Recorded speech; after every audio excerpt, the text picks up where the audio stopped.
एक बार फिर से आपका स्वागत है। बिहार के चुनावी रण में दिग्गज हुंकार भर रहे हैं और इसी कड़ी में सीएम योगी आदित्यनाथ भी कोलकाता के जोरात सांको में रैली को संबोधित कर रहे हैं। सुनिए। इसी बंगाल की धरा से वंदे मातरम का अमर गान दिया था, जो स्वतंत्र भारत में भारत का राष्ट्रगीत बना।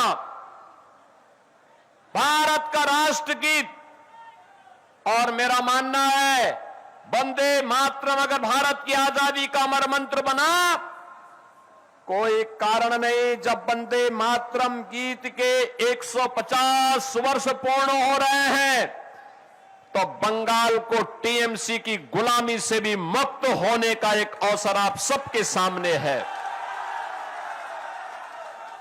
बहन और भाइयों,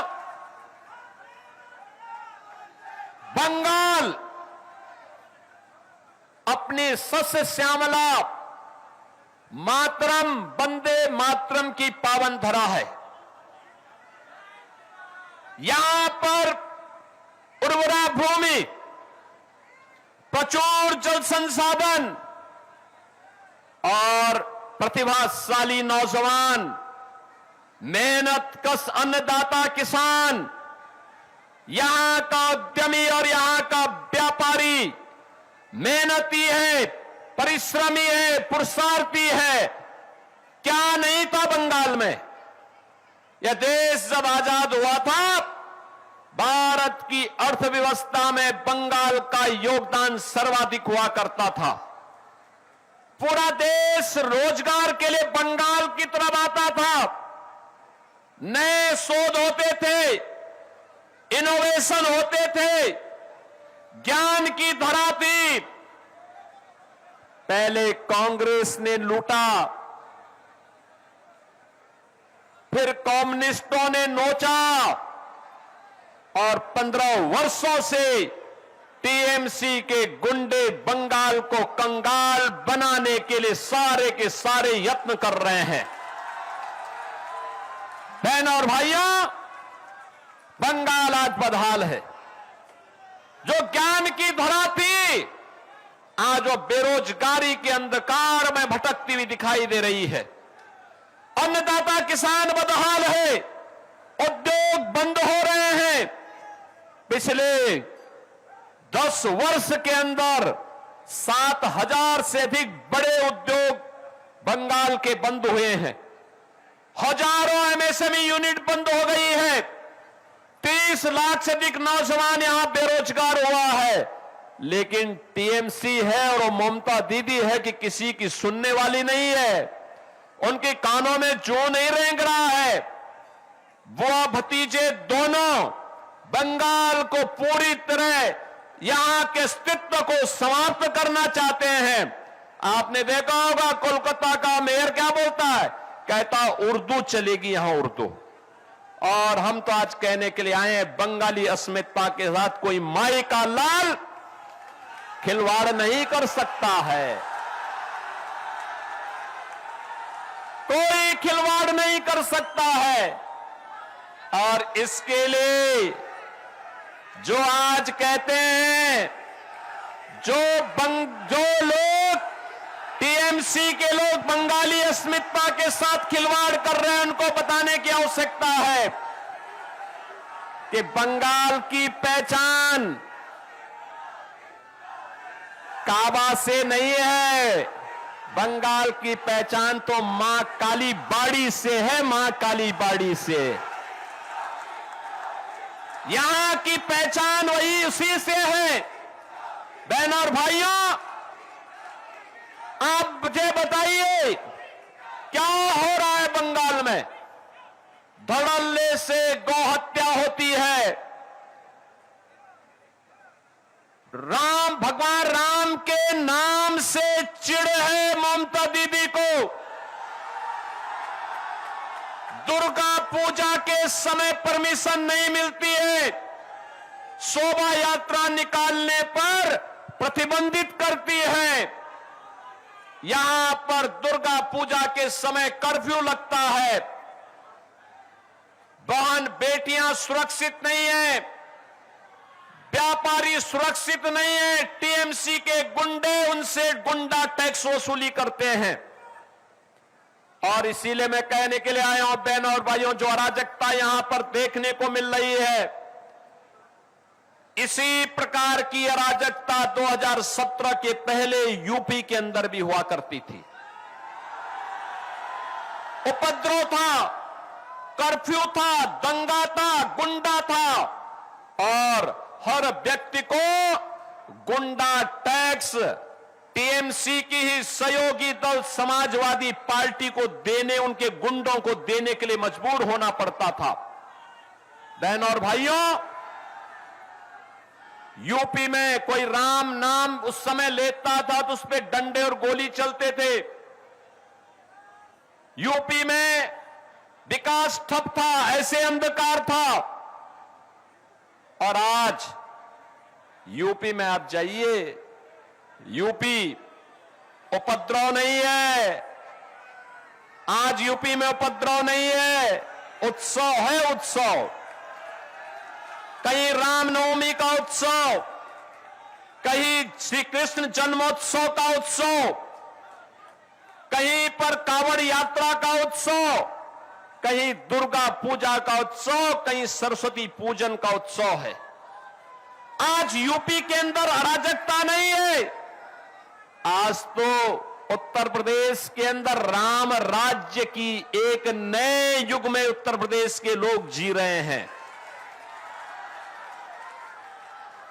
आज वहां पे कर्फ्यू नहीं है, दंगा भी नहीं है। नो कर्फ्यू, नो दंगा। यूपी में है सब चंगा। यूपी में सब शांति है। माफिया समाप्त, गुंडा समाप्त। और माफिया और गुंडा वहां पर जो कहीं भी सिर उठाता है तो यूपी का बुलडोजर उनकी हड्डी पसली को उस हाईवे बनाने में उपयोग कर देता है। जितना भी वहां के माफियाओं ने कांग्रेस और समाजवादी पार्टी की सरकार के समय में सरकारी संपत्तियों पर कब्जा किया था, गरीबों की संपत्ति को, व्यापारियों की संपत्ति को कब्जा किया था, व्यापारियों की संपत्ति व्यापारियों को, गरीब की संपत्ति गरीब को, और सरकारी भूमि सरकार को, और माफिया के द्वारा स्वयं अर्जित की गई भूमि पर फिर गरीबों के लिए आवास बनाने का काम यूपी के अंदर हुआ है। अब वहां पे कोई गौ हत्या नहीं करता है। उत्तर प्रदेश में एक ही उद्घोष है, न गौ माता को कटने देंगे और न ही हिंदुओं को बंटने देंगे। बहनों और भाइयों, आज उत्तर प्रदेश राम राज्य के नए युग में जा रहा है। आप जाइए अयोध्या में, आप जाइए मथुरा वृंदावन में, आप जाइए काशी में, और आपने देखा होगा गत वर्ष प्रयागराज महाकुंभ में पूरी दुनिया आई थी। ये है भारत की विरासत के प्रति सम्मान का भाव, और ये तभी होता है जब डबल इंजन की भाजपा की सरकार होती है। याद करिए, हमने अयोध्या को, काशी को, मथुरा को, प्रयागराज को संवारा है, सजाया है। और बंगाल में गुरुदेव रविंद्रनाथ ठाकुर के पैतृक पुश्तैनी प्रॉपर्टी पर टीएमसी के गुंडे कब्जा कर रहे हैं। यूपी में कोई कब्जा नहीं कर सकता। यूपी में कब्जा करेगा तो उसे मालूम है उस गुंडे और माफिया को कि उसकी 7 पुश्त की पूरी प्रॉपर्टी को सरकार ले लेगी और फिर उसको गरीबों का आवास बना देगी। और इसीलिए बहनों और भाइयों, मैं आप सबसे कहने के लिए आया हूं, आज आपके पास अवसर है। अभी कल पहले चरण के चुनाव होने हैं, और जो मैंने बंगाल के अंदर बहार देखी है, वर्तमान में जो उत्साह देखा है, परिवर्तन के प्रति जो एक लोगों के मन हृदय की उद्गार देखने को मिला है। मैं कह सकता हूं पहले चरण के होने वाले चुनाव में 80% सीटें भारतीय जनता पार्टी जीतने जा रही है। और मैं कह सकता हूं जब 4 मई को परिणाम आएंगे तो बंगाल के अंदर भगवा ध्वज लहराया जाएगा। बंगाल का अंधकार समाप्त होगा। बंगाल फिर से सोनार बांग्ला बन करके अपनी इस पहचान को आगे बढ़ाएगा। और इसीलिए आज मैं आप सबसे आह्वान करने के लिए आया हूं, बहन और भाइयों, ये बड़ा बाजार क्षेत्र बंगाल का सबसे समृद्धतम और पुराने व्यापारिक केंद्र के रूप में क्षेत्र जाना जाता है। यहां की अपनी पहचान है। इसने केवल व्यापार ही नहीं किया है, साहित्य के लिए, कला के लिए, सांस्कृतिक परंपरा के लिए और पौराणिक कालीबाड़ी मंदिर के लिए भी यह क्षेत्र जाना जाता है। और इसीलिए आज मैं आप सबको आह्वान करने के लिए आया हूं कि बहनों और भाइयों, हमें बंगाल की अस्मिता को बचाना है। बंगाल के अंदर जो वर्तमान में यहां पे कठमुल्लापन को बढ़ावा देने का कार्य हो रहा है, इसको रोकना होगा, हर हाल में रोकना होगा। और इसको रोकने के लिए आपके पास भारत के लोकतंत्र ने जो ताकत दी है, इस ताकत का इस्तेमाल करिए, इस ताकत का सही इस्तेमाल करिए। याद करिए, इसी बंगाल की धरा पर डॉक्टर श्यामा प्रसाद मुखर्जी का जन्म हुआ था और डॉक्टर श्यामा प्रसाद मुखर्जी ने आजाद भारत में एक नारा दिया था, एक देश में 2 प्रधान, 2 विधान, 2 निशान नहीं चलेंगे, नहीं चलेंगे। याद करिए, भारत की आत्मा पर प्रहार किया था कांग्रेस ने धारा 370 के माध्यम से। और डॉक्टर श्यामा प्रसाद मुखर्जी जो भारतीय जनसंघ के संस्थापक अध्यक्ष थे, उनके सपने को साकार किया है प्रधानमंत्री मोदी जी ने। प्रधानमंत्री मोदी जी ने साकार किया है। कश्मीर में धारा 370 समाप्त हुई है और आज कश्मीर भारत के अभिन्न हिस्सा बन करके भारत का संविधान, बाबा साहब भीमराव अंबेडकर के द्वारा बनाया गया संविधान कश्मीर में भी बराबर लागू हो रहा है। और इसीलिए बहनों और भाइयों, मैं आप सबका आह्वान करने के लिए आया हूं। भारतीय जनता पार्टी ने जोरासांको से श्री विजय ओझा जी को अपना प्रत्याशी बनाया है। एक युवा जुझारू नौजवान है। मानिकतला से तापस राय को, चौरंगी से संतोष पाठक को, श्यामपुकर से सुश्री पूर्णिमा चक्रवर्ती को, बिलियाघाटा से पार्थ चौधरी को, इंटाली से सुश्री प्रियंका टेबड़ीवाल को ये प्रत्याशी बनाकर के आपके बीच में उतारा है। आप सभी का आशीर्वाद इन्हें प्राप्त होगा, सभी का सभी को मिलेगा।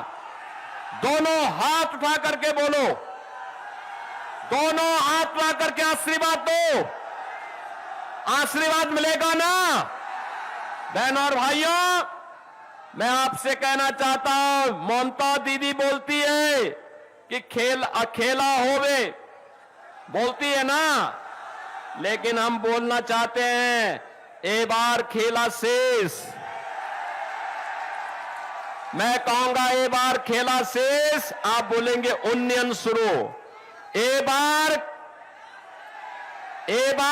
खेला शेष, उन्नयन शुरू, उन्नयन शुरू। आप मेरे साथ बोलेंगे। मैं आप सबके साथ आपसे बोलना चाहता हूं बहनों और भाइयों, आप सब मेरे साथ बोलेंगे। मैं कहूंगा आमार सोनार बांग्ला, आप कहेंगे टीएमसी मुक्तो बांग्ला। बोलेंगे ना? तो मेरे साथ बोलेंगे, आमार सोनार बांग्ला, टीएमसी मुक्तो बांग्ला, आमार सोनार बांग्ला, टीएमसी मुक्तो कहूंगा औंधकार, आप कहेंगे हटवे। सूरज, आप कहेंगे उठवे।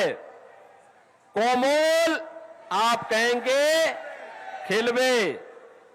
मेरे साथ बोलेंगे औंधकार हटबे, औंधकार हटबे, सूरज उगबे, सूरज उगबे, कोमल खेलबे, कोमल। खेलबे, और अंत में मेरे साथ बोलेंगे पलटानो दोरकार, चाहे बीजेपी सरकार, पलटानो दोरकार, चाहे बीजेपी सरकार, पलटानो दोरकार। चाहे बीजेपी सरकार। भारत माता की जय, भारत माता की जय, भारत माता की जय, जय श्री राम, जय जय श्री राम, जय जय श्री राम। जय जय श्री राम। इस बंगाल के धरती पर तो सीएम योगी को अभी आपने सुना, बंगाल में हुंकार भरते हुए यहां पर इस वक्त, और ममता दीदी पर पूरी तरह से हमलावर यहां पर नजर आए।